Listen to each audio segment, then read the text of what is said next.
Andersen's Fairy Tales by Hans Christian Andersen. The Little Match Girl. Most terribly cold it was. It snowed and was nearly quite dark, and evening, the last evening of the year. In this cold and darkness there went along the street a poor little girl, bareheaded and with naked feet. When she left home she had slippers on, it is true, but what was the good of that? They were very large slippers, which her mother had hitherto worn, so large were they, and the poor little thing lost them as she scuffled away across the street, because of two carriages that rolled by dreadfully fast. One slipper was nowhere to be found. The other had been laid hold of by an urchin, and off he ran with it. He thought it would do capitally for a cradle when he, some day or other, should have children himself. So the little maiden walked on with her tiny naked feet, that were quite red and blue from cold. She carried a quantity of matches in an old apron, and she held a bundle of them in her hand.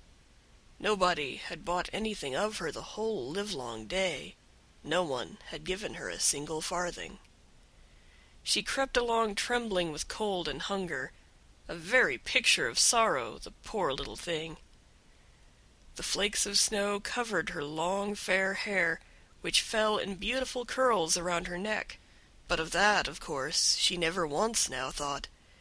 From all the windows the candles were gleaming, and it smelt so deliciously of roast goose, for you know it was New Year's Eve.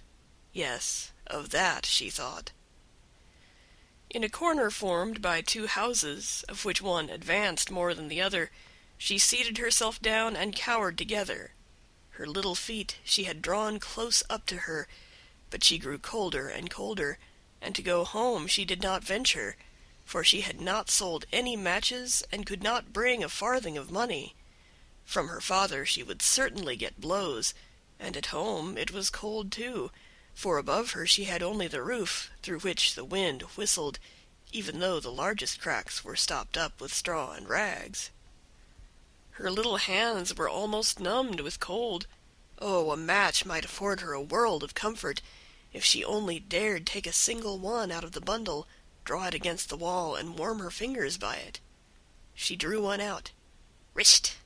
How it blazed, how it burnt! It was a warm, bright flame like a candle as she held her hands over it. It was a wonderful light. It seemed really to the little maiden as though she were sitting before a large iron stove, with burnished brass feet and a brass ornament at top. The fire burned with such blessed influence, it warmed so delightfully.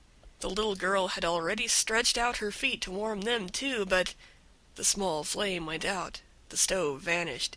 She had only the remains of the burnt-out match in her hand. She rubbed another against the wall. It burned brightly, and where the light fell on the wall, there the wall became transparent like a veil, so that she could see into the room. On the table was spread a snow-white tablecloth. Upon it was a splendid porcelain service, and the roast goose was steaming famously with its stuffing of apple and dried plums. And what was still more capital to behold was, the goose hopped down from the dish, reeled about on the floor with knife and fork in its breast, till it came up to the poor little girl, when the match went out, and nothing but the thick, cold, damp wall was left behind. She lighted another match. Now there she was sitting under the most magnificent Christmas tree. It was still larger and more decorated than the one which she had seen through the glass door in the rich merchant's house. Thousands of lights were burning on the green branches, and gaily colored pictures, such as she had seen in the shop windows, looked down upon her. The little maiden stretched out her hands toward them when the match went out. The lights of the Christmas tree rose higher and higher. She saw them now as stars in heaven. One fell down and formed a long trail of fire. "Someone is just dead," said the little girl, for her old grandmother, the only person who had loved her and who was now no more, had told her that when a star falls, a soul ascends to God. She drew another match against the wall. It was again light, and in the luster there stood the old grandmother, so bright and radiant, so mild, and with such an expression of love. "Grandmother!" cried the little one, "oh, take me with you! You go away when the match burns out. You vanish like the warm stove, like the delicious roast goose, and like the magnificent Christmas tree." And she rubbed the whole bundle of matches quickly against the wall, for she wanted to be quite sure of keeping her grandmother near her. And the matches gave such a brilliant light that it was brighter than at noonday. Never formerly had the grandmother been so beautiful and so tall.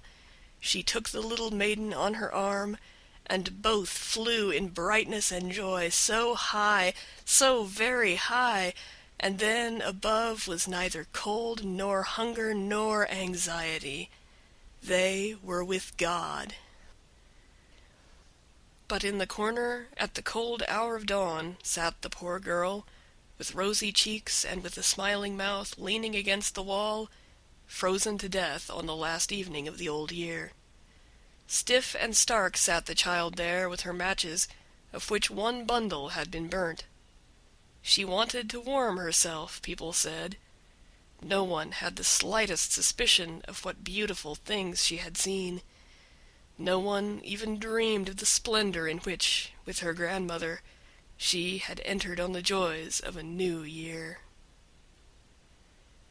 End of The Little Match Girl.